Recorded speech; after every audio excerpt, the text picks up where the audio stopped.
तो चलिए आज हम स्टार्ट करते हैं अपना न्यू चैप्टर बायोलॉजी का, the control and the coordination, जो एग्ज़ाम के पॉइंट ऑफ व्यू से काफ़ी ज़्यादा इम्पोर्टेंट होने वाला है।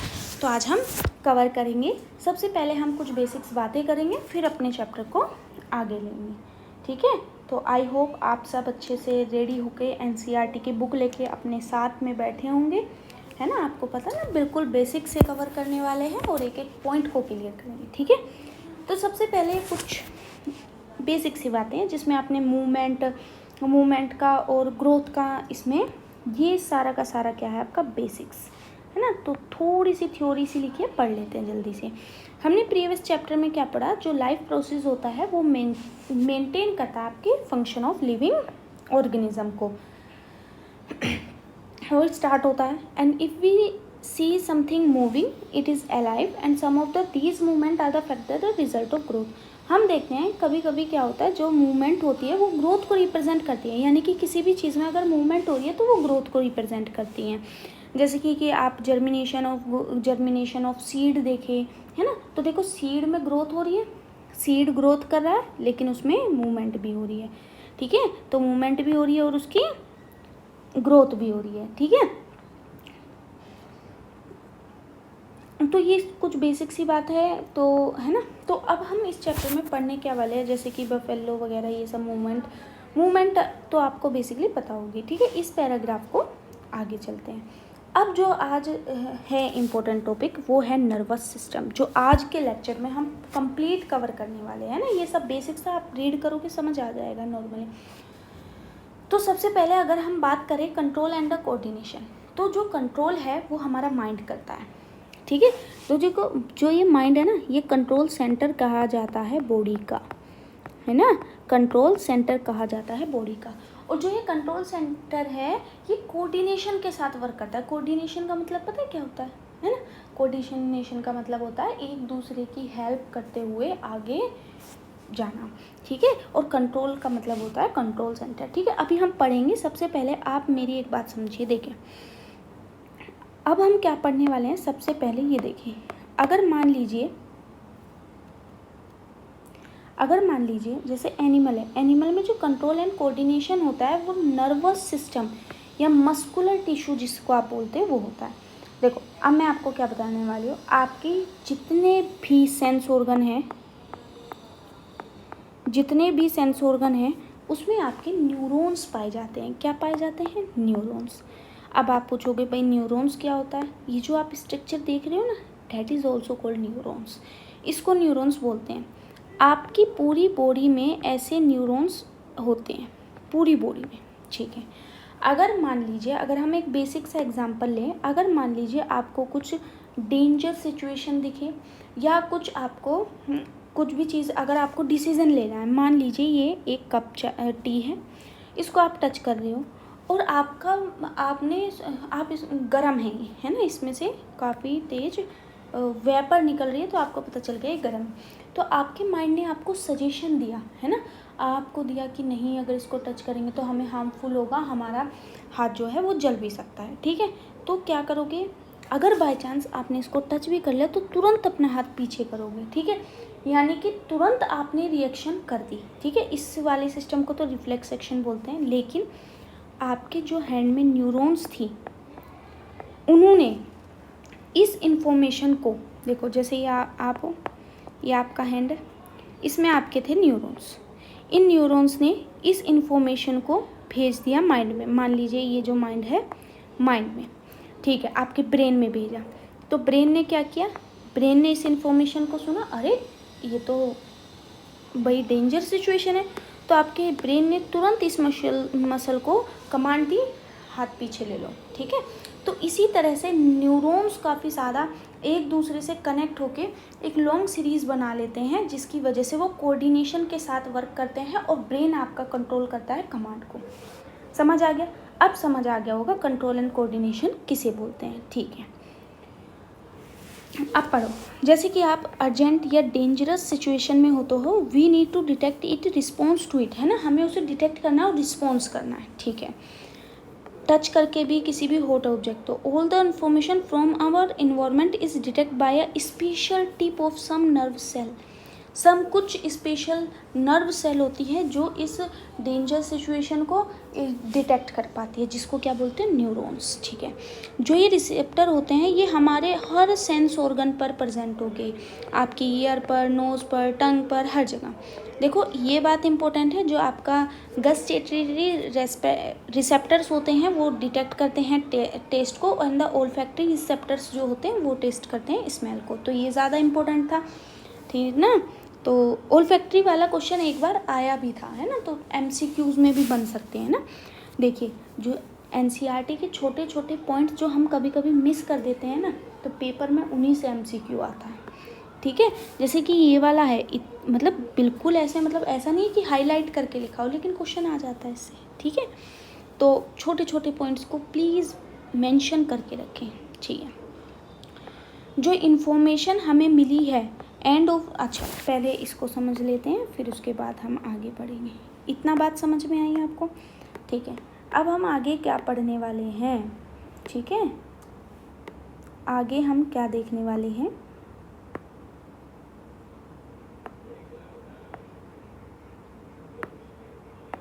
आगे क्या देखने वाले हैं ये देख लेते हैं। चलिए एक बार पेन ले लेते हैं। ठीक है, आइए देखिए, ये है आपकी नर्व सेल। क्या है आपकी नर्व सेल? इसमें ये होता है सेल है, तो सेल के अंदर क्या होता है, न्यूक्लियस। तो ये रहा आपका न्यूक्लियस। और जो ये सेल है इसके बाहर का एरिया को बोलते हो सेल बॉडी, और जो ये साइड में दिख रहे हैं इनको बोलते हो आप डेंड्राइट। और यहाँ से ये आपका जो लॉन्ग पार्ट है इसको बोलते हो एक्सोन, और ये होती है नर्व की एंडिंग। सबसे पहले डायग्राम की प्रैक्टिस कर लो 2 to 3 टाइम, 2 to 3 टाइम इस डायग्राम की प्रैक्टिस कर लो, क्वेश्चंस आते हैं। ठीक है, अब इन डेंड्राइट से इंफॉर्मेशन कैसे जाती है वो मैं आपको बताने वाली हूँ। मान लीजिए ये आपका हैंड है, ये आपका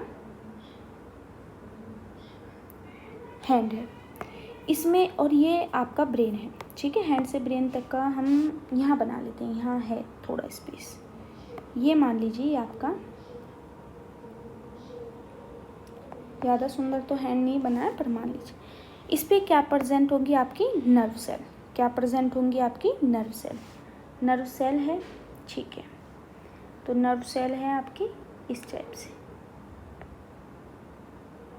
ठीक है, मान लीजिए यहाँ से जो भी इंफॉर्मेशन है कि मतलब ये चीज़ गर्म है या फिर कोई भी और डेंजरस सिचुएशन है, इस नर्व सेल को पता चल गई। ये नर्व सेल दूसरे नर्व सेल से जुड़ी,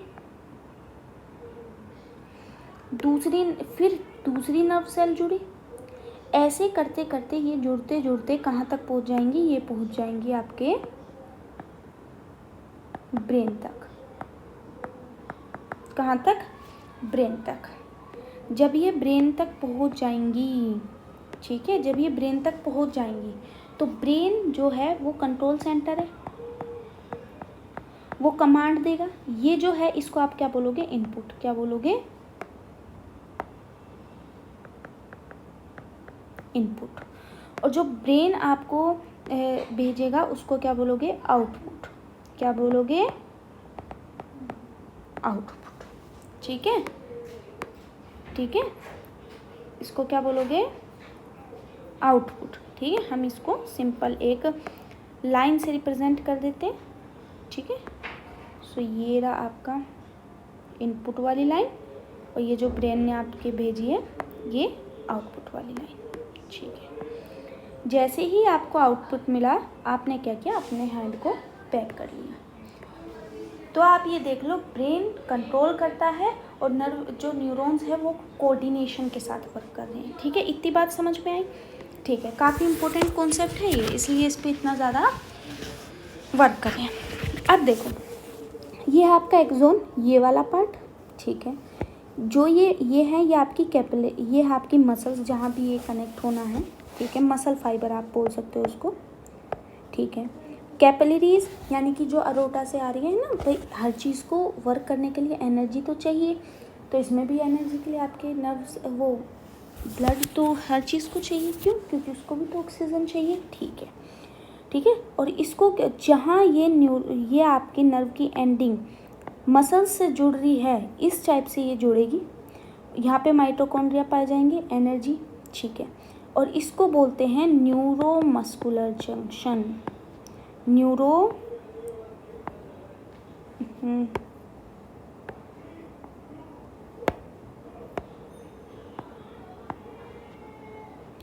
न्यूरोमस्कुलर जंक्शन। आई बात समझ? इतनी बात समझ में? अगर मैं आपसे क्वेश्चन पूछूं कि वो उस प्लेस का नाम बताइए जहाँ पे जो नर्व की एंडिंग है, यानी कि एक्सोन का जो लास्ट वाला पार्ट है वो जुड़ता है, तो आप क्या बोलोगे? Muscle fibre. अगर मसल फाइबर ना दिया हो तो न्यूरोमस्कुलर जंक्शन। ठीक है, ठीक है। आप पढ़ो ये वाला जो है, जो इन्फॉर्मेशन है, जो भी इन्फॉर्मेशन आपने ली है वो end of the dendroid tip होता है नर्व सेल पे, डेंड्रॉइड की टिप पे, और set up a chemical reaction to create a electric impulse. Impulse का मतलब क्या होता है? जो एकदम से इम्पल्स क्रिएट करे और वो इन्फॉर्मेशन आगे चली जाए। जो इम्पल्स है वो ट्रांसफ़र होगा डेंड्रॉइड से सेल बॉडी। ये ट्रांसफ़र याद रखना, डेंड्रॉइड से सेल बॉडी, सेल बॉडी से एक्सोन, एक्सोन से इसकी ending. At the end of the axon the electric impulse setup release of some chemical. हमारे में जो इन्फॉर्मेशन होती है वो केमिकली होती है ना, आपकी इलेक्ट्रिकल नहीं होती, केमिकल होती है। दीज केमिकल, जो ये केमिकल है वो क्रॉस कर देते हैं गैप को, और जो गैप होता है उसका नाम होता है सिनेप्स। क्या होता है? सिनेप्स। अभी मैं 1 मिनट समझा रही हूँ, बस 1 मिनट। और स्टार्ट कर देते हैं electric impulse and the dendrite to next neuron. मैं क्या कह रही हूँ, जैसे मान लीजिए ये एक नर्व की एंडिंग है, नर्व की एंडिंग है, ये नर्व की एंडिंग है, ये आपका खाली स्पेस है, और ये दूसरा न्यूरॉन यहाँ से स्टार्ट हो रहा है, यहाँ से दूसरा न्यूरॉन स्टार्ट कर रहा है, ये बीच में न्यूरोमस्कुलर जंक्शन है। तो ये न्यूरोमस्कुलर जंक्शन पे कुछ केमिकल भेज देते हैं पैकेट सा बना के कि जाओ दूसरे न्यूरॉन पे जाओ। तो इसी को क्या बोलते हैं? जो ये स्पेस है इसी को क्या बोलेंगे? सिनेप्स। क्या बोलेंगे? सिनेप्स। ठीक है, आगे बढ़ते हैं।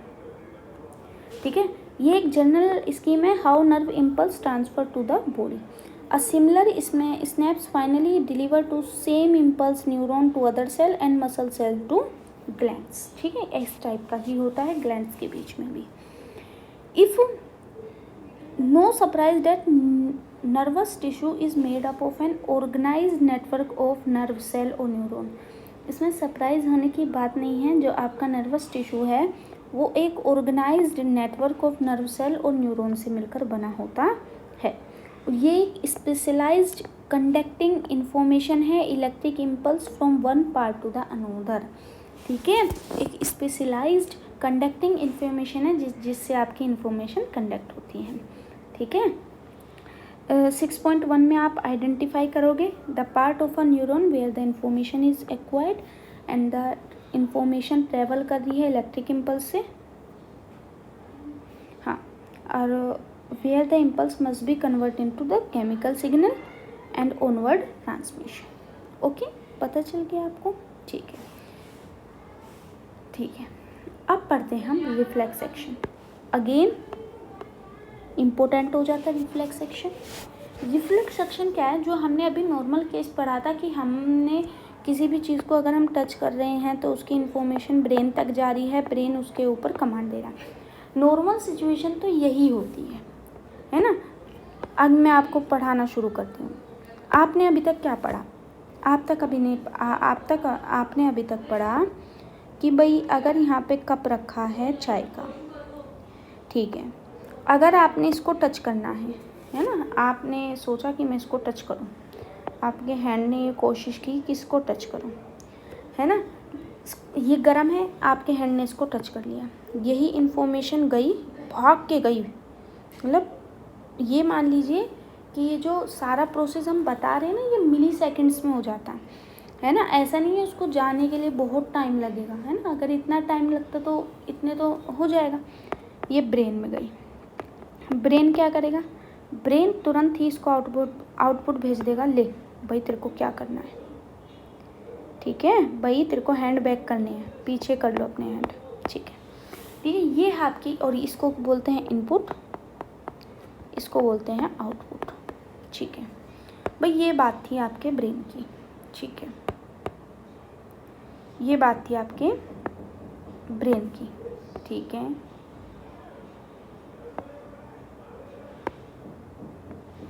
ये हो गया अपने ब्रेन का।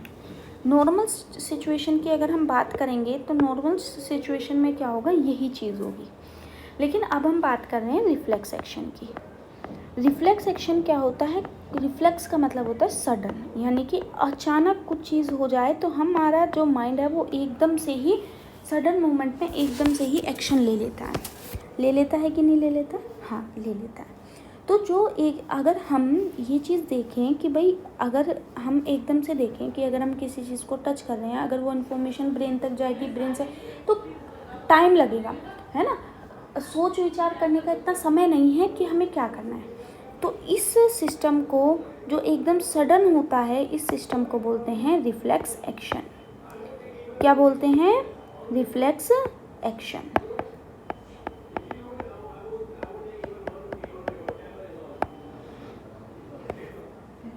क्या बोलते हैं? Reflex action.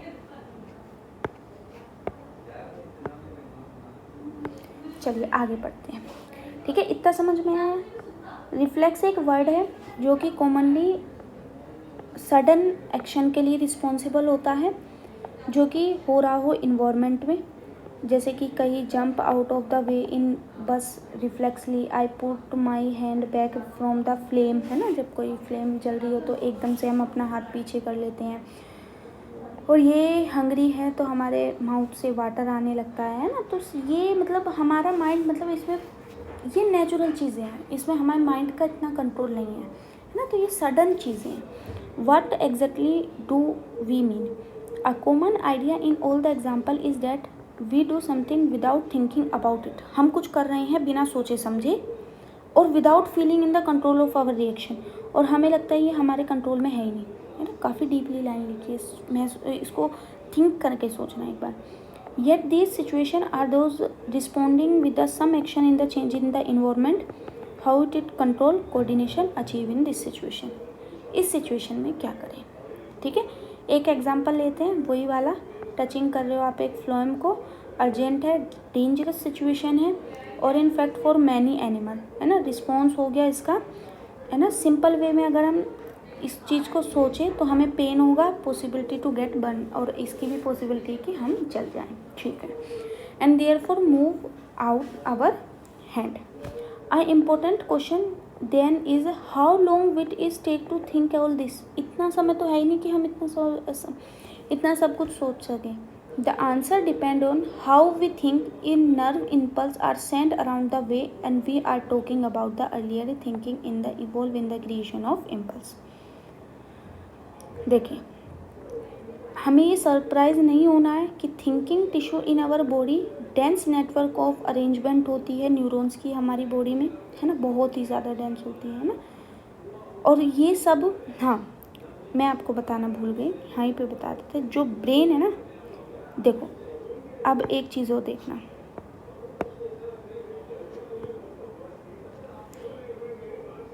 ये अपर बॉडी पार्ट से न्यूरॉन्स आ रही हैं, नर्व्स आ रही हैं, ठीक है। ये लोअर बॉडी पार्ट से आ रही हैं आपकी। अपर बॉडी पार्ट से लोअर बॉडी पार्ट से एक डेंस नेटवर्क ऑफ न्यूरॉन्स होता है, ठीक है। जो कहाँ पे मिलती हैं? ये मिलती हैं स्पाइनल कॉर्ड पे। स्पाइनल कॉर्ड पे, और स्पाइनल कॉर्ड से फिर ये जाती हैं ब्रेन के पास। किसके पास? ब्रेन के पास। आई बात समझ में? ठीक है भाई, स्पाइनल कॉर्ड के पास जाती हैं, ठीक है। अब पढ़ते हैं। It side forward and of the skull and receive signal all over the body, upper body part से भी लोअर बॉडी पार्ट से भी। when it is think about the responding of them, obviously in the receive these signal, thinking part of the brain in the skull must be connected to nerve coming from various part of the body. Similarly, if this thinking in the brain instant muscles of move, nerve must carry a signal back to the different part of the body. And ये मैंने आपको समझा दिया कि जो nerve आएगी वो फिर ब्रेन सेंड करेगा ये। और कैसे होता है? अपर बॉडी पार्ट से लोअर बॉडी पार्ट से सारी नर्व कहाँ पे? स्पाइनल कॉर्ड में जुड़ती है, और स्पाइनल कॉर्ड फिर उनको उनकी पोजीशन तक ले जाता है। इतनी बात समझ में आई? ठीक है। अब हमारे पास इतना ज़्यादा टाइम तो है नहीं कि हम उस इंफॉर्मेशन को पहले स्पाइनल कॉर्ड तक पहुँचाए, स्पाइनल कॉर्ड फिर उसे ब्रेन तक पहुँचाए, ब्रेन के बाद फिर वो हमें बताए कि हमें क्या करना है। इतना टाइम तो हमारे पास नहीं है। इस प्रॉब्लम को सोल्व करने के लिए जल्दी से हमने सेंसेशन किया हीट को और डिटेक्ट की हीट को, connected to the nerve, move muscles in a similar way, the process of detect the signal input and the response to it by the output quickly हमें देना पड़ेगा। और जब हमें ये डिसीजन को क्विकली लेना पड़े, इसी को बोलते हैं रिफ्लेक्स आर्क, जो अभी हम पढ़ेंगे रिफ्लेक्स आर्क क्या होता है। ठीक है। Where would be reflex arc connected by made between the input nerve and the output nerve, the best place of course the point where first meet each other, nerve from all over the body meet in a bundle of spinal cord and way to the brain. Reflex arc form in a spinal cord itself, along the information input is goes to the reach of the brain. अब पहले मेरी एक बात सुनो, फिर paragraph पढ़ना। ये वही वाला कप है जो अभी तक हम देख रहे थे या जिससे हम समझ रहे थे। हमारी स्किन पे रिसेप्टर होंगे और नर्व सेल्स होंगी, जिन्होंने ये डिटेक्ट कर लिया कि ये चीज़ हीट करेगी, आपको पेन देगी, और रिसेप्टर हमारी स्किन पे मौजूद थे। फिर उन्होंने क्या किया, उन्होंने एक ये मान लीजिए यहाँ पे है आपका सेंसरी न्यूरॉन्स, मतलब देखो अभी मैं आपको एक चीज़ बताती हूँ, रुको।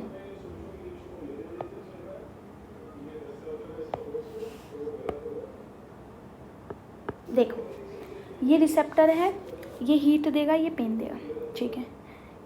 न्यूरॉन्स को ये बात पता थी, लेकिन न्यूरॉन से सेंसरी न्यूरॉन ने ये बात सुन ली। चुपके से ये बात सुन के इसे भागा भागा भागा तेज़ी से गया स्पाइनल कॉर्ड के, और CNS का मतलब होता है सेंट्रल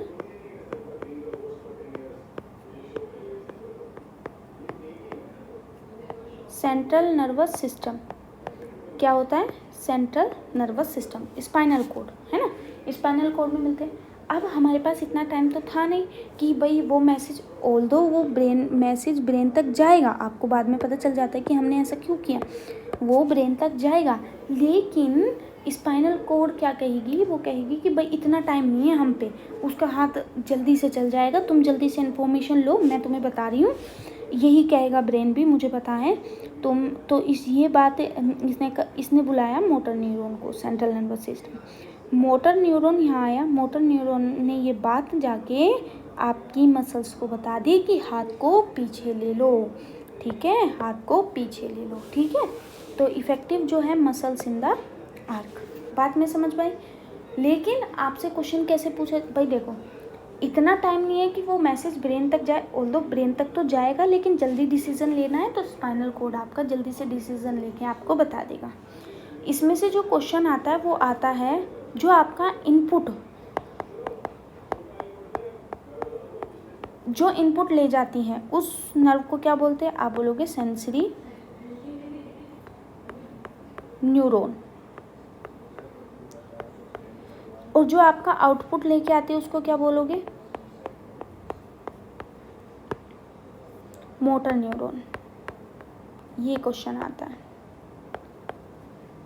ये दो क्वेश्चन आएंगे, ठीक है। ऑल्दो ये डायग्राम भी काफ़ी ज़्यादा इम्पोर्टेंट है, डायग्राम भी इम्पोर्टेंट है रिफ्लेक्स आर्क का, अब पढ़ो, ठीक है। Reflex arc involve in the animal because the thinking process of the brain is not fast enough, इतना फास्ट प्रोसेस नहीं है। In fact, many animals have very little, none of the complex neural network needed for the thinking. So it is the quick likely to reflex arc have evolved as effective way of function. In the absence of the true through process, a complex nervous system, a complex neuron system आपका form हो जाएगा, जिसको आप क्या बोलोगे, reflex arc. क्या बोलोगे, reflex arc. Continue हो जाएगा, more effective and quick response हो जाएगा, ठीक है। ये रही आपकी, ठीक है। ये समझ आया आपको सारी बातें, है ना। एक बार रिवीजन कर लेते हैं, जल्दी से पढ़ लेते हैं। कंट्रोल एंड कोऑर्डिनेशन का मतलब क्या है। अच्छा ये भी क्यों छोड़े, एक बार पढ़ ही दूँ, मैं रीड कर दूँ, जल्दी से रीड कर देते हैं ना, कुछ भी चीज़ छोड़ते नहीं हैं। आज मुझे ये कंप्लीट करना है ना, तो मैं जल्दी से एक बार फर्स्ट रीडिंग लगाएंगे बहुत जल्दी, है ना। In the previous chapter we had looked at life process evolve in the maintain function in living organism. We have started with the notion we have that if we see something moving it is alive. कोई भी चीज़ move कर रही है तो alive है. Some of these movement are in fact the result of growth. कुछ movement होती है जो ग्रोथ के लिए रिस्पॉन्सिबल होती है, जैसे कि प्लांट में, जैसे कि एक सीड जर्मिनेट कर रहा है तो ग्रो कर रहा है और मूव हो रहा है ऊपर की तरफ और पुश कर रहा है सोइल को और कमिंग आउट हो रहा है, इसका मतलब वो ग्रोथ भी कर रहा है. अगर उसकी ग्रोथ स्टॉप हो जाए तो movement will not happen. Growth भी अगर प्लांट्स की अगर हम बात करें, अगर उसमें ग्रोथ नहीं हो रही तो उसमें मूवमेंट भी नहीं होगी. Some movement as many animal some plant are not connected with growth. किसी किसी एनिमल में जो मूवमेंट है वो ग्रोथ से रिस्पॉन्सिबल होती नहीं है, जैसे कि कैट रनिंग कर रही है, चिल्ड्रन मूवमेंट कर रही है, क्या कैट में रनिंग हो रही है क्या मूविंग करते हुए, नहीं ना, ठीक है. Not movement cause by the growth, ये बात थी. Why do we associated with visible movement with life? A possible answer is that thinking of movement as a response to a change in the environment of the organism. The cat may be running because it has a sense of a mouse. Not only that, we have thinking of movement is an attempt by a living organism to use change in the environment to their advantage. Movement क्यों होते हैं? Movement होती है भाई advantage के लिए, कि cat भाग रही है उसको उसका खाना मिल जाएगा उसके लिए, है ना.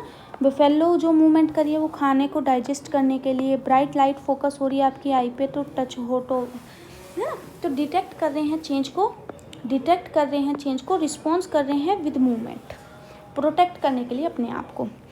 If we think a bit more about this, become apparatus, this is a movement in response to environment. carefully control होती है जो ये movement होती है, ऐसे नहीं कभी भी हम movement कर देंगे, ये controlled होती है. अभी तो पढ़ लिया हमने. चेंज हो environment के appropriate movement होती है response में. If we are talk to our friend in class, we whisper rather than the shouting loudly. movement is to be depend on the event.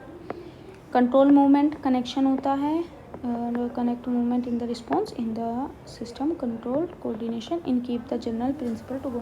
ठीक है, मल्टी सेलुलर ऑर्गेनिज्म में होता है. ठीक है, ये हमने पढ़ लिया है, बस ऐसे ही कुछ नहीं था इसमें ज़्यादा.